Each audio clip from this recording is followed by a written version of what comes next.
Hello, license holders. Welcome to One License 301 Live. I'm Dr. Katie M. Deaver, and I have the pleasure of serving as the general manager here at One License.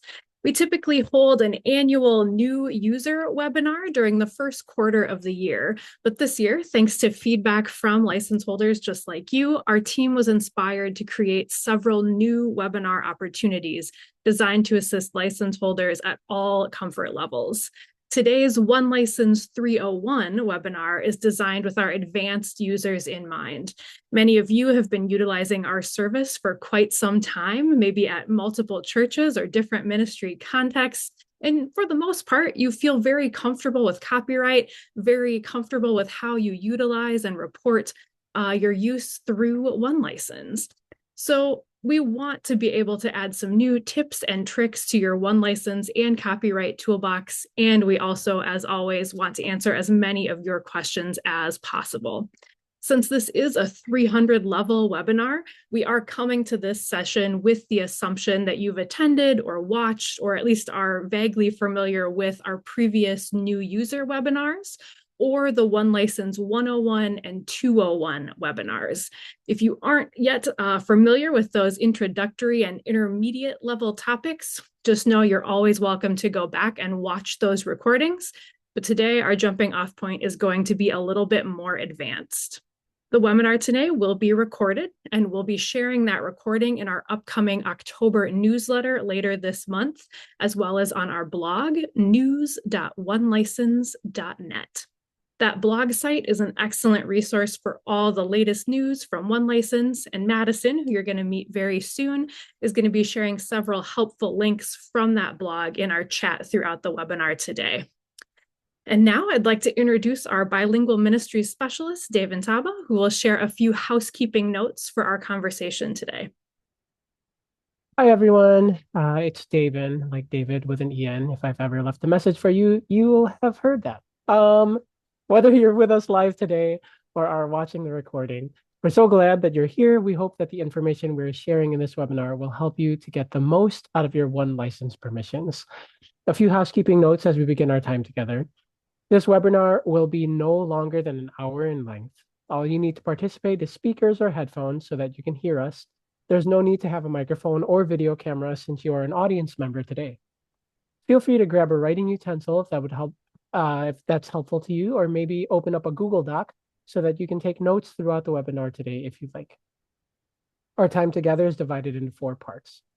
First, we'll spend some time talking about searching our database for psalms and service music with Siobhan. Next, Madison will talk about downloadable files, supplemental hymns, and reusable resources. Then I will spend some time with you all, presenting some tips and tricks that you can do from your account. And then finally, we'll wrap up this whole session with a live question and answer session. Tell us a little bit more. To tell us a little more about that question and answer session, I would like to introduce Madison Connor. Thanks, David. If you're here with us live, you can click on the Q&A option at the bottom of your screen and then type your question directly into that box. We will be monitoring that throughout our time together, and we will do our very best to answer each of those questions live. Over the last few days, we have also received questions from some of you through our online ticketing system. So please know that we will be including many of those questions as well. If you are watching the recording or have a question that is specific to your organization, our online ticketing system is going to be the best and fastest way for you to get in touch with the One License team. You can email us at info@onelicense.net or log into your account and submit your question through the contact link in the upper right-hand corner. One feature of our ticketing system is that if you are logged into your account and send us a message through that contact link, all of your account information, such as the license number and the organization name, will all automatically be sent to us along with your request. This is really helpful for the One License team and allows us to find your account much more quickly.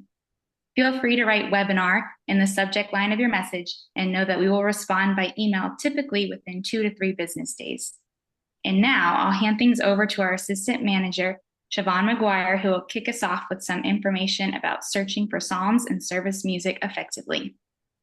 Thanks, Madison. So David's going to drop a link to the 101 and 201 level webinars where we talk about the best way to search the database.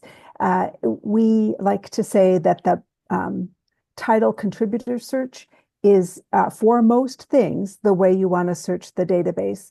But and there's more information about that in those two webinars.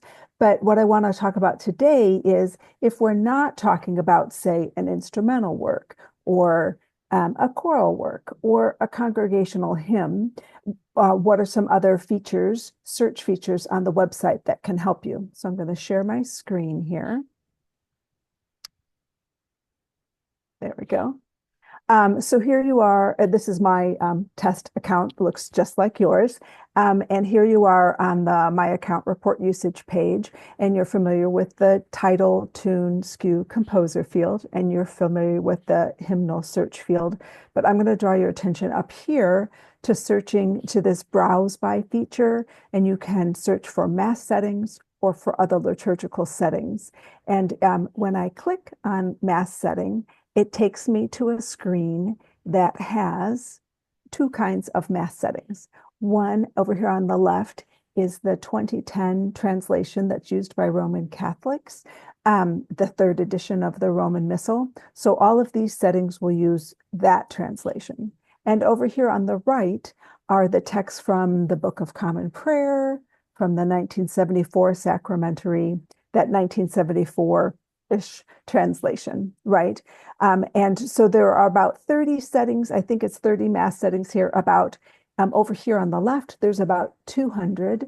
So I'm going to say, don't scroll. I'm going to say on your Mac keyboard, use Command F.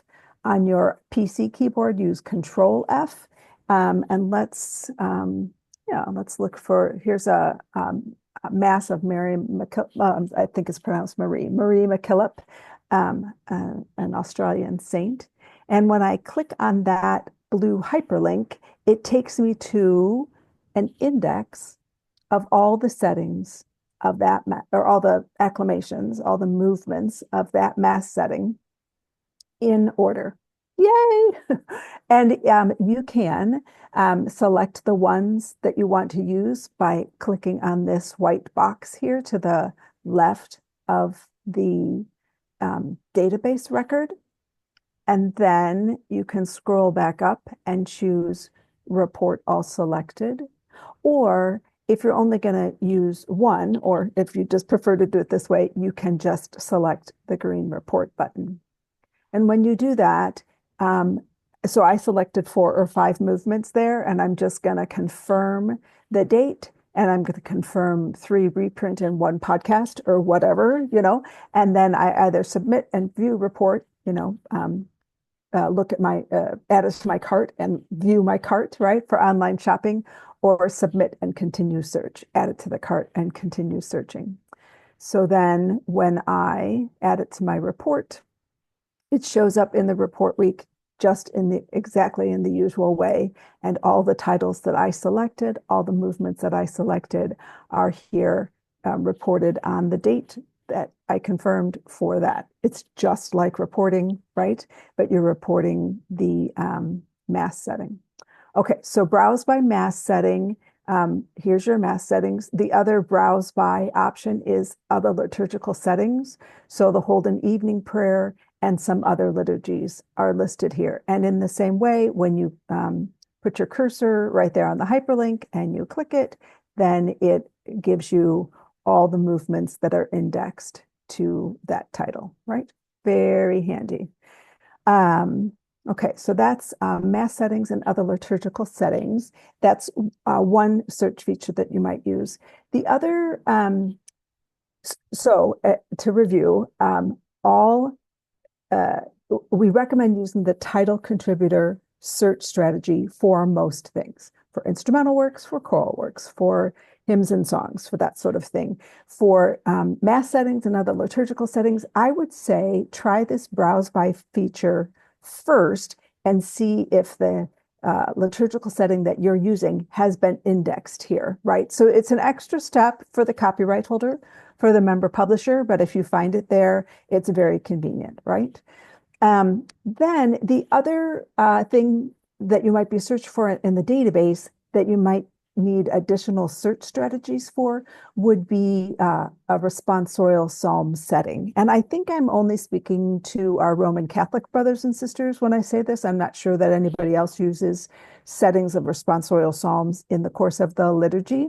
But there's a couple of ways to do that. I would say if the resource or the hymnal that you're using for your psalms is indexed here, try that first. And if you get a hit, great. But if you don't, then I would say come over here and do that title contributor search. And so for the title, you could either use the refrain or keywords from the refrain, or if if the psalm setting comes with its own different title, you could search by that as well. But again, title and contributor's last name, right? Because how many composers have set "The Lord is my shepherd"? Do not search the database for "The Lord is my shepherd." Don't search by title alone, especially for that title, because there's just going to be so many hits. You're just going to search, screen after screen. And you want to make a search that gives you 4 or 5 records to review, not 45, right? And then if you search by title and contributor, you should get a match in the first 5 or 6 returns, if not the first, right? Okay, so you tried to see if it was indexed by your hymnal or resource. You tried a title contributor search using the refrain, using keywords from the refrain, using the special title the composer assigned to that psalm setting, and you didn't get one. Here's one more option. I would save this for last. I'd try one of those others first. And then I would use this psalm delimiter, generally speaking. I don't encourage license holders to use these delimiters because this title contributor search strategy is so good.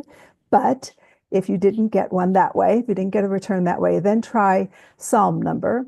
And you could enter the psalm number, and you can also, use this little one to go up and down by psalm number. And I would say enter the psalm number, hit search, and then enter the composer's last name here in the title composer field and see, oh, I've still got Holden. Oh, good, it cleared it. Good. Okay. And then I get some results for that. Okay, and then the last thing I want to say, so we've got this browse by search feature that we can use for liturgical settings, including mass settings. We've got some options for searching for psalms. And then the last thing that I would say is, here at One License, we really do want to help you. So if you're having trouble finding something in the database, or if you're looking at something in the database that's confusing, we want to know about that. So be sure and send us an email and we will do what we can to help you. Are there any questions about that or anything else? Absolutely. Thank you, Siobhan. Sometimes when you all reach out with unique questions, we get to learn fun things too. We're all musicians and teachers and church folks. And so we're always excited to help you find those answers. Siobhan, you did touch on this briefly when you were going over that browse by mass page. But since this is a question we hear every once in a while, the browse by mass section, some of those masses don't reflect the updated 2010 language. Can you talk a little bit about why that is, or how, a Roman Catholic or an Episcopal might approach that page differently? Sure thing. Yeah, that's worth saying twice, right? So here I've gone up here above the title tune field. I'm clicking on browse by mass setting, and I get 2 columns. And I think we have the wrong screen, Siobhan. Oh, thank you. Stop sharing. Thanks.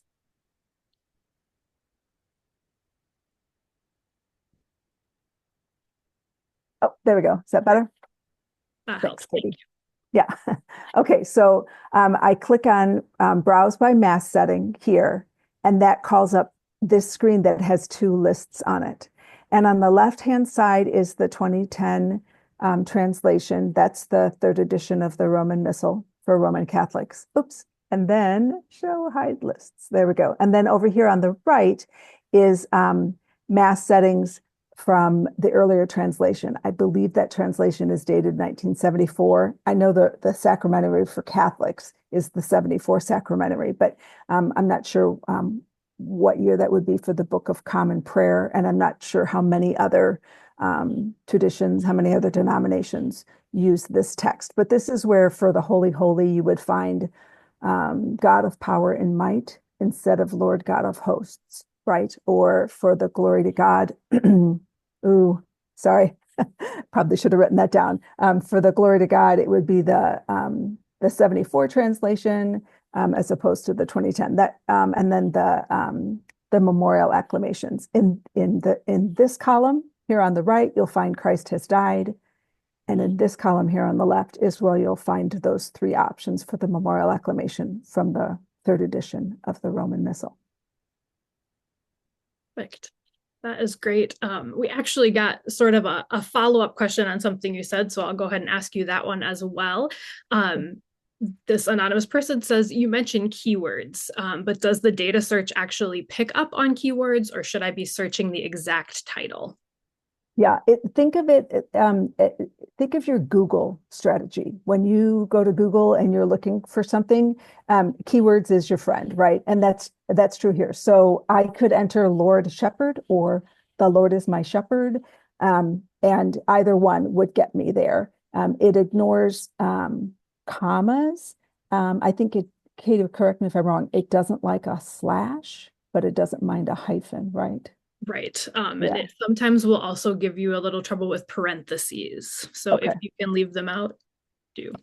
Yeah. And sometimes when I'm searching for something, like when I'm sorting through Gmail and I'm looking for something, I'm looking for a particular search string. So I put it in quotes.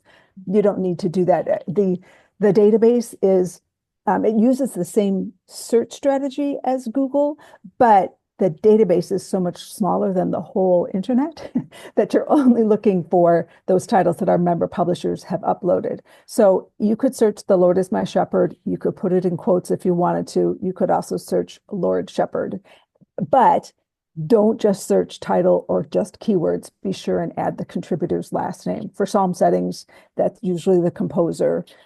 It's rare that the psalm setting isn't a grail or an, I mean, it could be. There are psalm settings that have text authors, right?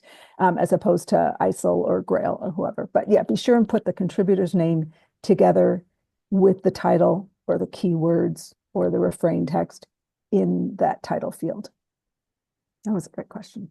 Perfect. And a great answer. Thank you very much, Siobhan. Certainly we'll continue to welcome more questions on that sort of topic, but for now we'll send things over to Madison so she can tell us a little bit more about downloadable files and some reusable resources. Thanks, Katie. In this section, I'm going to guide you through locating the downloadable files that you may be looking for and also providing some ideas for how your organization can best utilize those files. To find downloadable files for a specific title, you will search the database just as you would if you were searching to report the title. So let me go ahead and share my screen.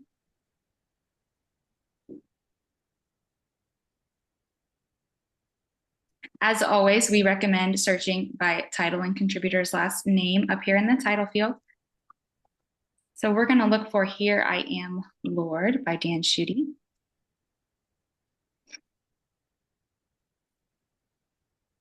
So of course, you'll also want to confirm with the claim to copyright that you found the matching title in the database.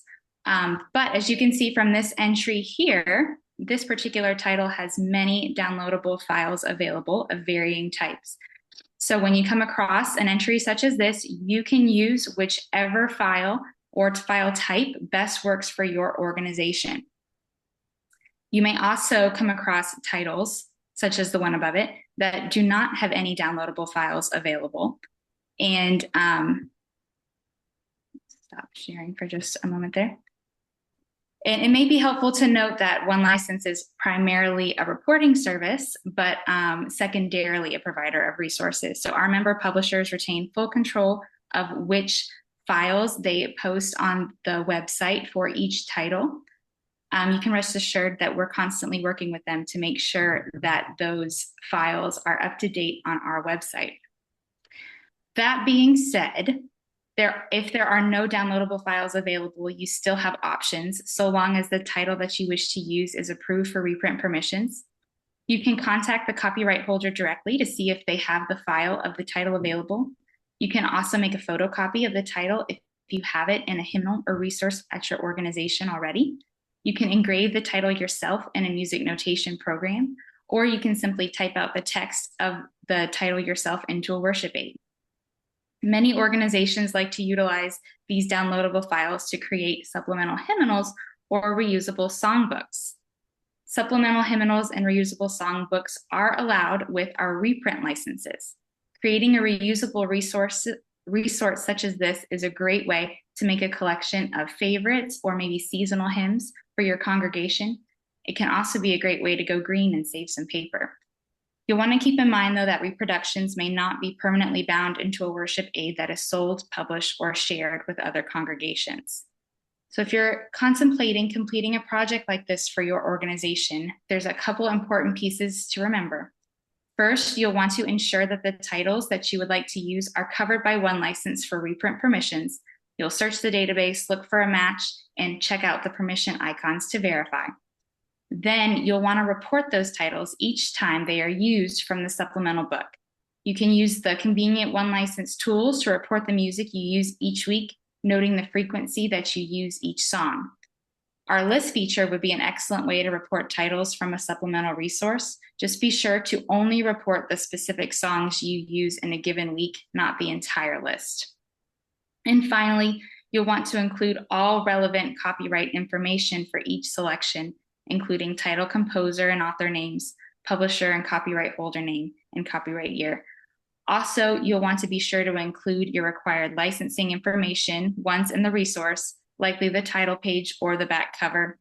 Keep in mind that extended use booklets or hymnal supplements are valid only so long as your license is in force.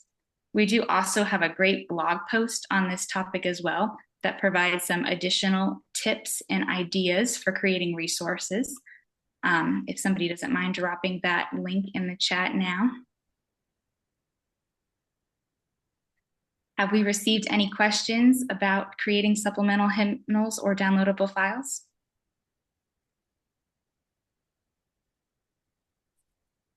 Go ahead, Siobhan. I know Siobhan is typing an answer to a question as we speak. So whoever sent this one in, you'll get a typed answer as well.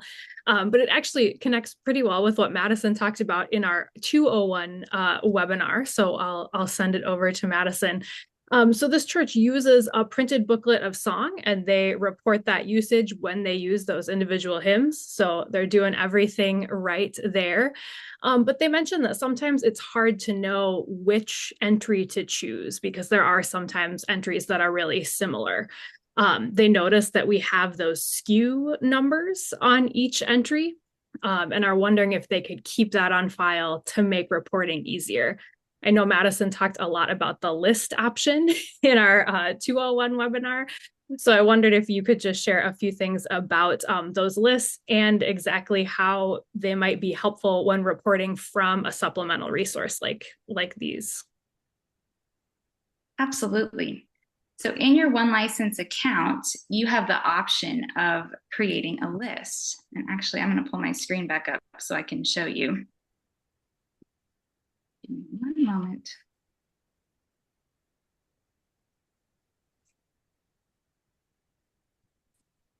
So here we are back with Here I Am, Lord.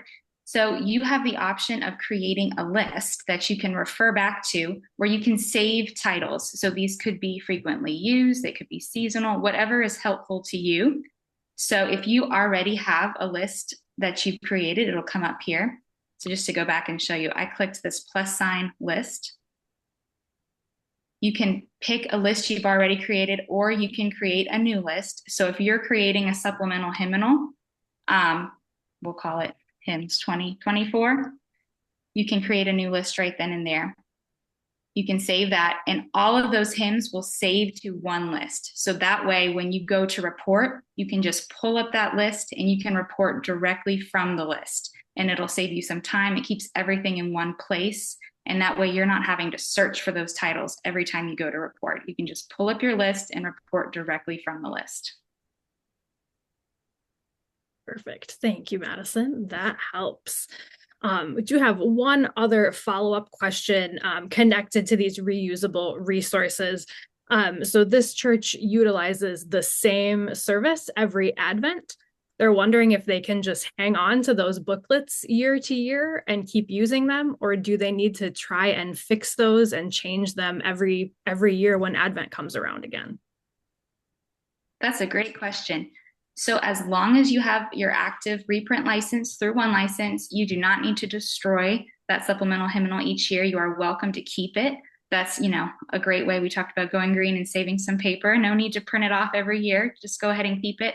I do recommend maybe doing a quick search, checking those titles just to make sure that they're still covered by One License, because as we know, copyrights can change hands. So it's always a good idea just to make sure with each coming year that it's still a covered title through One License for reprint permissions, but no need to destroy it. Go ahead and save yourself some time and paper and keep it. Awesome. That's very good news. I know how much work goes into creating those, and it's always nice to not have to do that every year. Perfect. Well, let us transition over to David to hear a little bit more about some tools in your account. Hi, everyone. Thanks, Katie and Madison. All right. So to summarize, I didn't start. To preview what I'm going to talk about, I'm going to talk about 5 things for you. How to see past reports, reports that you've put into your account from the past. How to mark weeks as nothing to report. How to report a whole list. Well, I'm so glad Madison talked about lists, because now I can teach you how to report an entire list if that suits your needs, how to duplicate reports into other weeks, and then lastly, how to get more education from us and the One License team. All right, so let me share my screen. The first thing we're going to talk about is how to see past reports. Okay, here we go. Give me 1 second, folks. All right. Okay, so how to see past reports. There are 2 ways to see the reports that you made in the past.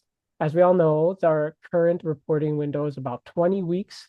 And this is my test account.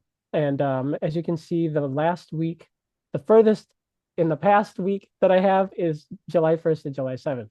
So you may be wondering, David, how do we see the weeks from before July that I reported? Well, there's 2 ways. The first one is to scroll to the bottom of the screen. This is the report usage page. We're all pros here, so we know it's my account and report usage, right? I'll just reload my page for you. Scroll to the bottom, and then you see this green button here that says annual past reports. We click this guy. You're going to see all of the weeks for which you reported. Because this is my test account, I didn't report any titles. However, I did mark a ton of them as 0 reported titles, probably for myself. But you'll see that even if you mark weeks as nothing to report or 0 reported titles, you'll see them here. And if you keep scrolling to the bottom, you'll see this is already the beginning of 2023. If you have more in the past, you can next page it, and then you'll see more from past years. And it's fun because this is the week that I started, 2022. So you'll see all of the reports that you have for as long as your account has been active, which is pretty cool. So that's the first way to see past reports. The second way is to download a report. And we do that by going to our report usage page, which brings you back to the current reporting window. And we scroll to the bottom, and you'll see all these weeks where I have 0 reported titles, but it's in red. So this is not it's not a requirement to do this. However, if you're the type of person who likes to keep records of like yearly records of what you've done in terms of reports, and you see the 0 reported titles in red, and you're like, wait, did I mean to report, but I just didn't? Did I forget to report? If you click these titles and you mark them, if you click these weeks and you mark them as nothing to report, then you'll know that you consciously had nothing to report. Like you took action on those weeks and you didn't forget to report anything, if that makes sense. So the first step is to go to the left side and we click these boxes for these weeks that we want to mark nothing to report. we click these boxes and we scroll to the bottom, we'll see this drop-down menu that says select action. We click this guy and we pick nothing to report and we hit apply. And then all of a sudden magic happens and we scroll up and all of those weeks that I clicked are now 0 reported titles. There's a check mark. So that lets me know, as the person in charge of reporting, that I deliberately took action on those weeks to mark them as I just had no titles to report that week, rather than did I forget to report? So those are the two ways that we can mark or that we can see past reports. That's not what I want to do. I'm jumping around. So that's how we mark weeks as nothing to report. I wanted to show you a report, a download history. That's what I got confused by scrolling to the bottom. Basically, if you scroll to the bottom of the report usage page, you see here report for 2024. And then I download the history. Sorry, guys. And then you'll see that I already downloaded a report for 2024 yesterday. This guy's still processing. So if I wanted to, I would click download and this would download to my device. And then let me share. I will show you what that report looks like. All right, so this is what the report looks like. Again, this is for 2024, and it will only show the weeks for which I've taken action, whether I reported a title. So I reported one title, so I could have a title in this report for you all. So here's the title I reported in week 35. And then all of the weeks that I marked nothing to report will also show up. And then you're wondering, hey, Damon, where are the rest of the weeks? The rest of the weeks were not, I didn't touch the rest of the weeks, so they won't show up on this report. So again, the only weeks that will show up on this report are the ones on which I took a deliberate action in my account, whether it be reporting titles or marking them as nothing to report. All right. Let me go back to my test account. I already showed you how to mark weeks as nothing to report. I totally went out of order, but you all are so understanding. Thank you for that. All right, so we looked at past reports. We know how to mark weeks as nothing to report. How to report a whole list. Okay, so this is great for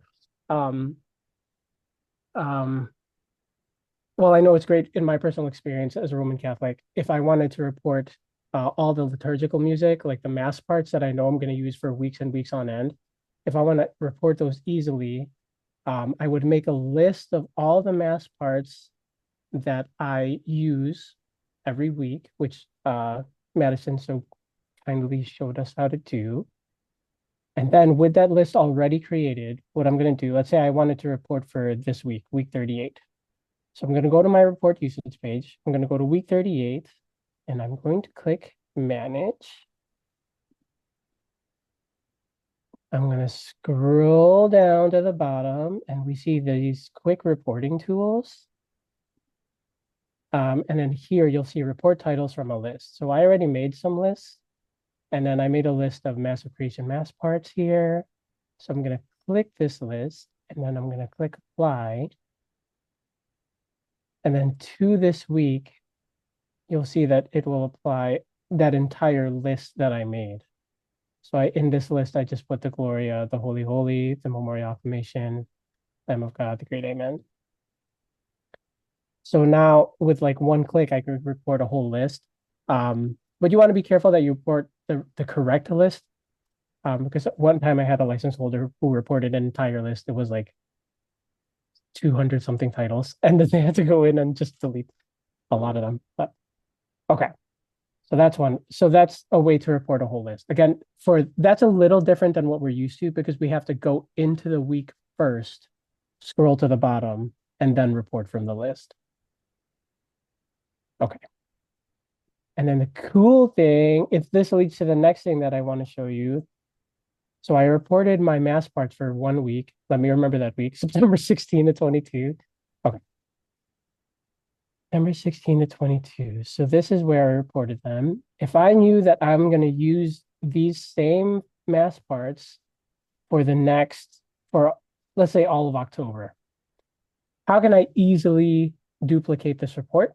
Well, you just click this duplicate button here, and then it'll take, oh, wait, before I get into this, you want to make sure that you have the titles in here first, that you only have the titles in here that you want to duplicate. So if you have other congregational hymns in here that you know you're not going to use for these weeks, I wouldn't use this option because I'll have to go into these weeks and then delete those congregational hymns, because using this button will duplicate the entire report into the weeks that I want.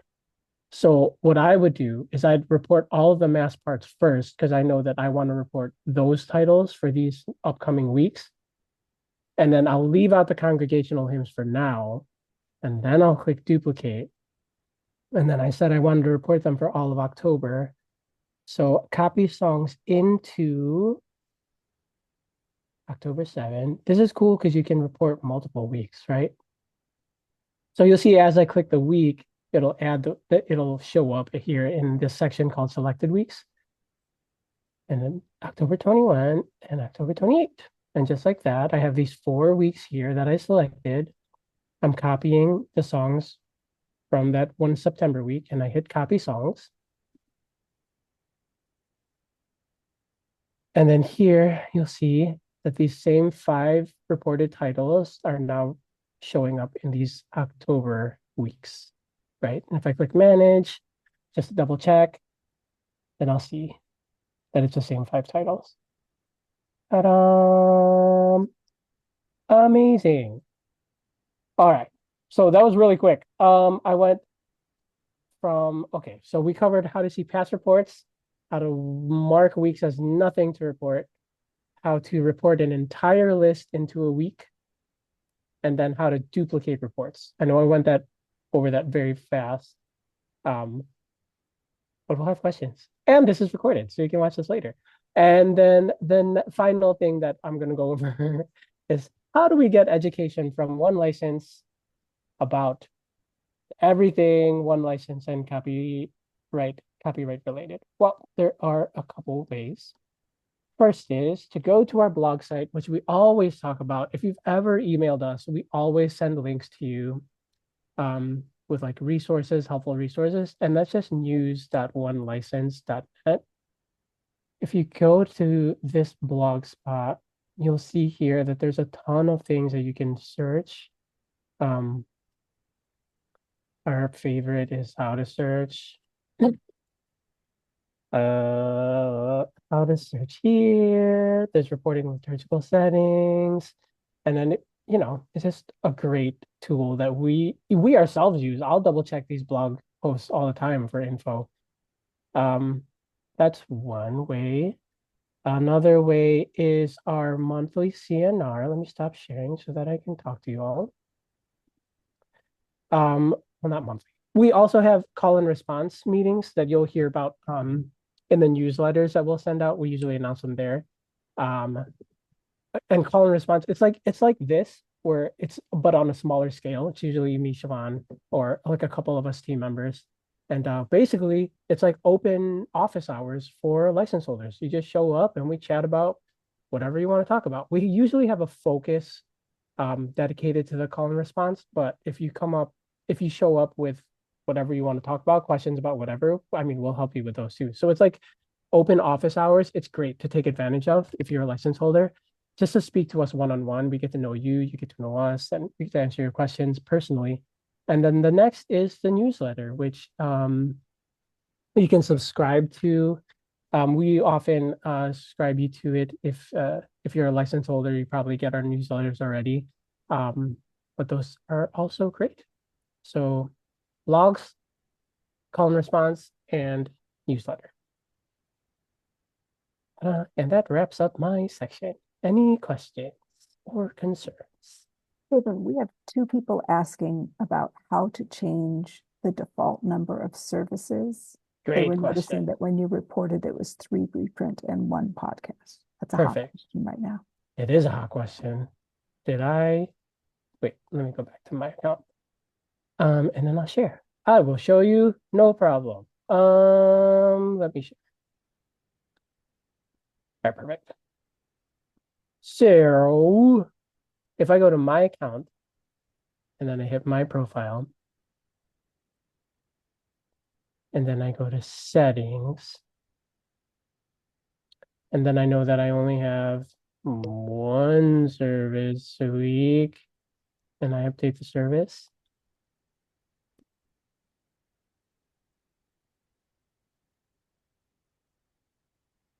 I'm going to report something, and hopefully it's only one. How many times have we reported Marty Haugen's Allerbach? Too many to count. All right, let's see. So I switched my default to one, and then I hit report. I now have one reprint service, one podcast service. So that's how you change your default amount of services.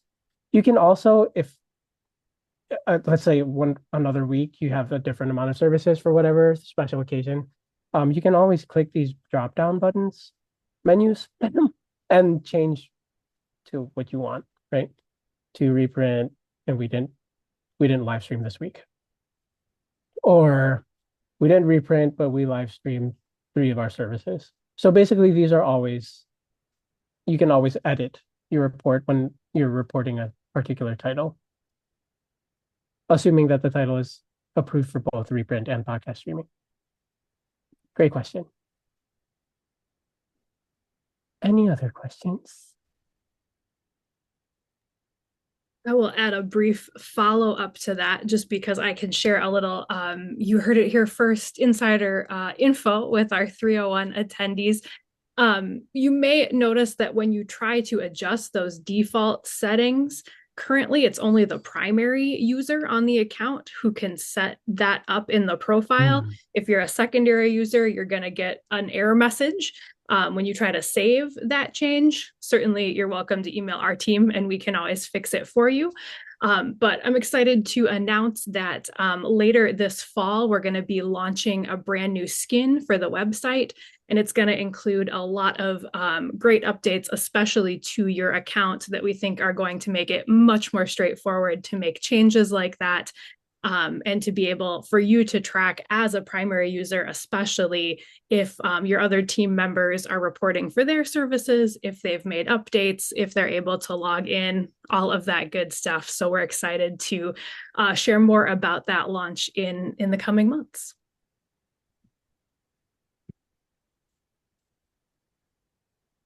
Stephen, we're getting a couple of questions about public domain. Can you pop that public domain blog post into the chat?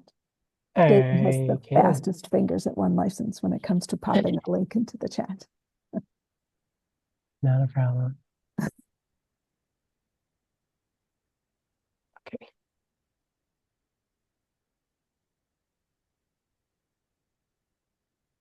Here it is.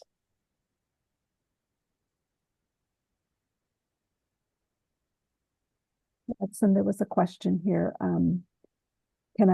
I don't like the font of the downloadable files that are available. Can I make my own files, even if there are files available to download? That's another great question. You are welcome to make your own file. Once you've confirmed that the title is approved for reprint, then you are welcome to make your own files, whether that's through a music notation program or just typing out the text into the worship aid directly. You are more than welcome to make your own resources as long as it's approved for reprint.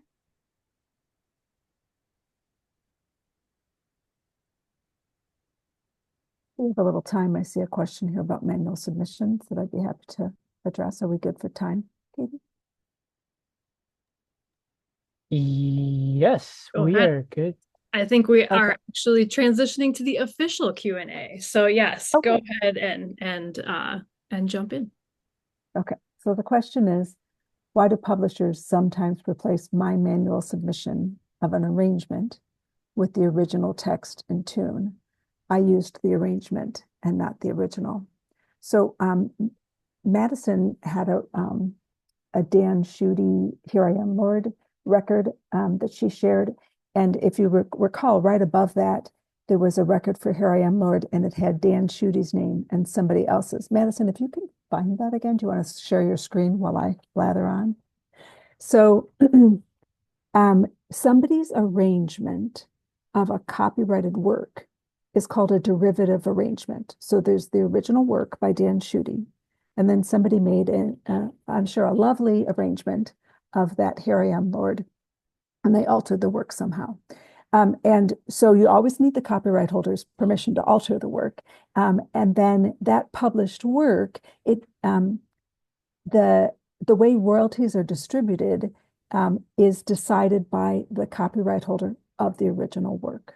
Okay, so Dan Schuette as the copyright holder, or OCP as the administrator for Dan Schuette's copyrighted works, is in charge of how royalties are collected and paid out. So here we go. Here's this second record, Here I Am, Lord, text based on Isaiah, contributors Dan Schuette, right? Copyright 1981 OCP. And above that is Here I Am, Lord, contributors Schuette and MacDonald. So MacDonald has the derivative arrangement of Schuette's original work. And the copyright holder for the original work, which is OCP, determines how royalties are paid out. So Dan Schuette is, as the original, is entitled to composer credit, text author credit. And so if you reprint his work, or if you use it in an online worship aid, and then there's other uses that are outside of the one license sphere, other kinds of copyright permissions, all those are controlled by the copyright holder for this original work. And then MacDonald, the derivative arranger, has arrangements with OCP, probably sales arrangements for sales royalties. But if you use MacDonald's arrangement in your online worship service, the royalties are not paid out on that derivative work, only on Schuette's work. And each copyright holder might have a different policy on that, and it might vary from, piece to piece. But if you did, for instance, a manual submission of, I don't know, Smith's arrangement of Here I Am, Lord, OCP is going to make a substitution in your account because they're not concerned with paying out royalties for the derivative arrangement. They only pay out royalties on the original arrangement. And so when they make a substitution for a manual submission in your account, what they're doing is they're reporting the title into the report week that you selected on the manual submission form. And so you've done what you need to do. You've reported usage for that work. And the only thing that needed to be reported for that title is the original. And as I say, that might vary from copyright holder to copyright holder, and it might even vary among a single copyright holder's various titles. In the case of OCP, they have told us that we can tell our license holders that derivative works are to be reported under the title of the original work. I can't say that that's true for all copyright holders, but OCP has told us that. And David might have already done this, but there's a great webinar interview with Alex Salazar from OCP, where he talks about derivatives in general, and then how OCP handles them. And that was last fall, and we have that webinar on our blog, and you can follow that link and listen to that webinar.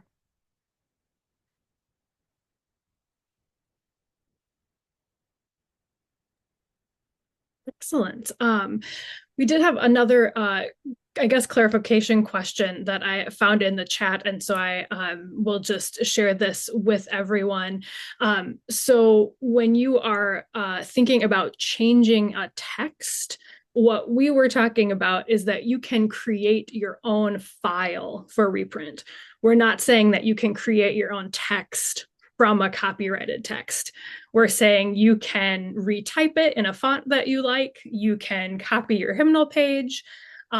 We don't have the ability to give you permission to change a copyrighted text, as in to switch out pronouns or words or things of that nature. For anything like that, you should follow your denominational guidelines, because those are going to be a little different depending on who holds the copyright for the text you're using.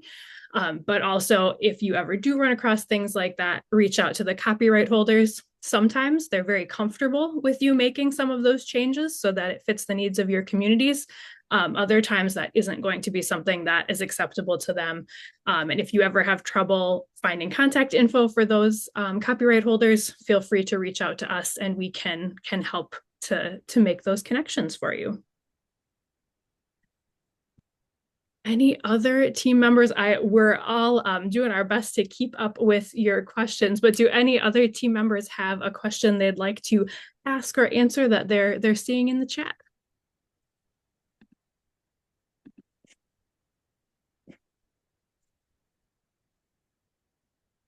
I'll offer another one. A few folks aren't really sure if they're the primary user on their account, or primary users certainly change jobs or have to take time away from work. All of those things. If you're not sure if you're the primary user or if your account is ever giving you trouble trying to make an update, go ahead and send us an email at info@onelicense.net. Let us know something to find your account, whether it's a license number, an invoice number. If your email is on the account, we'll be able to use that. A zip code, postal code would also work, and we can certainly reset any of that for you. As I mentioned earlier, we all are coming out of church music backgrounds, so we know that turnovers happen and things sometimes take a little while to catch up. So no worries there at all.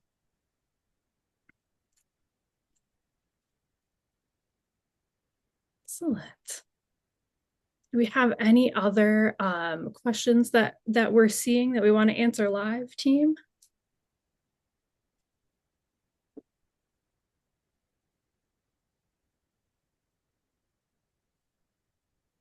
All right, here is another one that I will ask, and let's have, trying to see who talked about this. David, I'll have you answer this one if you don't mind.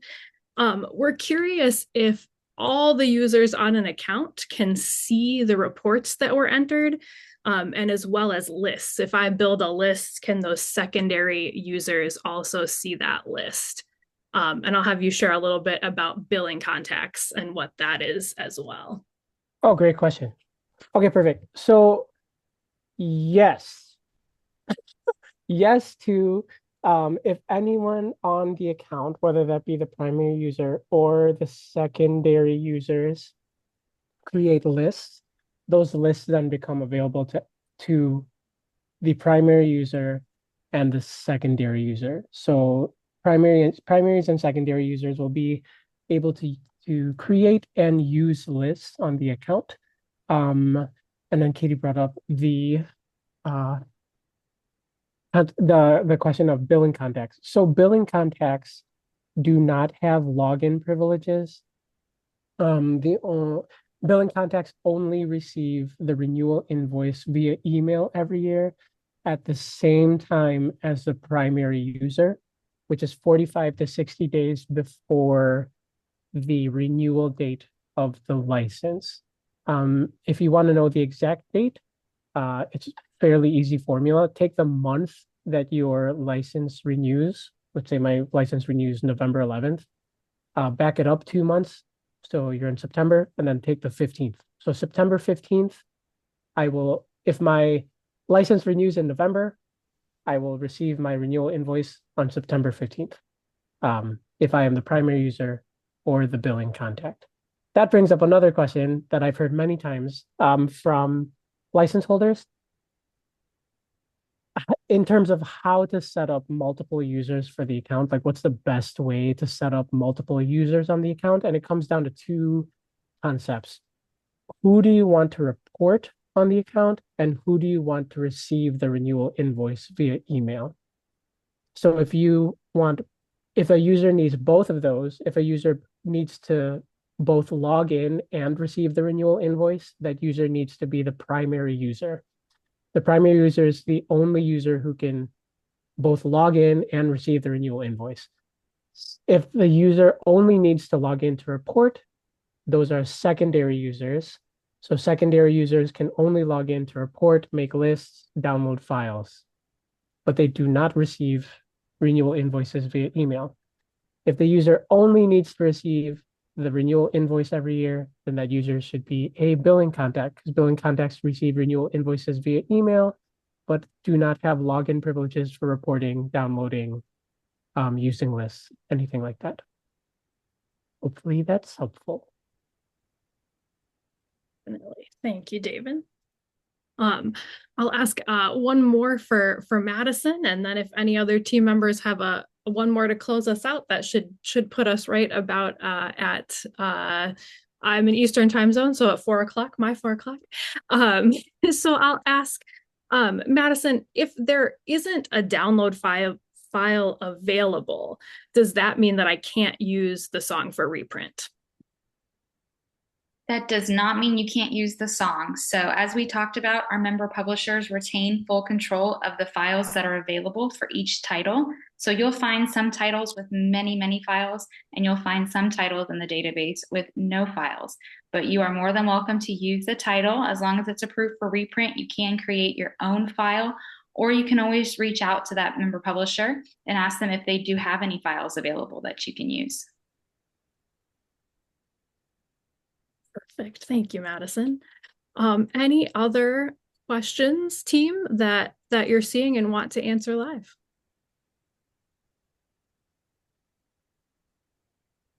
All right. Well, I very much appreciate that all of you are asking such excellent questions. I'll remind you, and maybe Madison or David, if you want to drop that fast facts sheet in the chat for them, that does have the majority of the links that were in the chat today. So you'll see those. And it has some other helpful resources. Really, if you hop on that blog, you can search by topic. We've also got a variety of grouped pieces in there. So if you have questions about podcast streaming, you can click that section and take a look at all of those tutorials.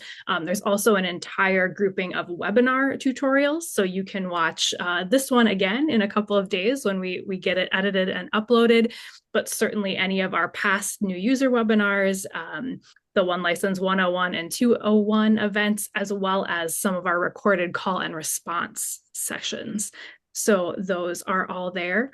As always, if we weren't able to answer your questions today, feel free to reach out to us. An email is very helpful because we can pull up your account and kind of have things right there at our fingertips for us. That email address is info@onelicense.net. Or if you're logged into your account, you can submit your question through that contact link in the upper right-hand corner. Siobhan, David, Madison, thank you so much for your work on this webinar today and all of the care and support that you offer to our license holders all year round.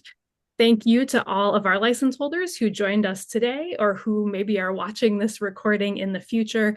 We so appreciate your time and attention to this important information, and we hope that our time together today helps you to more easily utilize our service as you continue to serve your ministries.